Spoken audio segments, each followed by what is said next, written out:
नमस्कार विद्यार्थी मित्रांनो, परत तुमच्यासाठी 3 महत्त्वाचे इडियम घेऊन आलेला. त्यामधली पहिली आहे to go down like a lead balloon. To go down like a lead बलूनचा अर्थ होते to fail completely or badly, to be received negatively by people or to be received badly by people. याचा अर्थ आहे एखादी गोष्ट पूर्णतः अयशस्वी होणे, असफल होणे, एखाद्या गोष्टीच्या खूप वाईट प्रतिक्रिया मिळणे किंवा एखादी गोष्ट लोकांना अजिबात न आवडणे हा त्याचा अर्थ होतो. Her speech went down like a lead balloon because people disagreed. लोक तिच्याशी असहमत होते म्हणून लोकांना तिची स्पीच अजिबात आवडलेली नाही.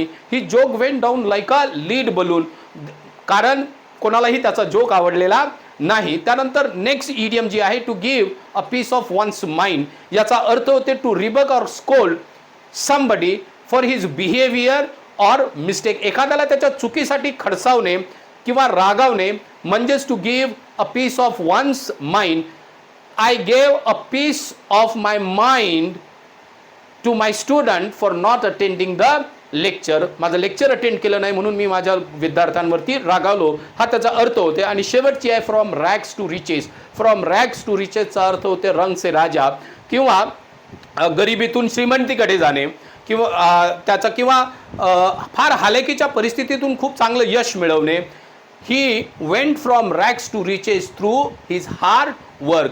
म्हणजे त्यानं त्याच्या मेहनतीनं हे यश मिळवलेलं आहे. आज जे काही त्याच्याकडे दिसते हे त्याच्या मेहनतीचं फळ आहे, हा त्याचा अर्थ होतो. असेच छान छान इडियमसाठी इंग्लिश विथ संगपाल सर या चॅनलला सबस्क्राईब करून ठेवा.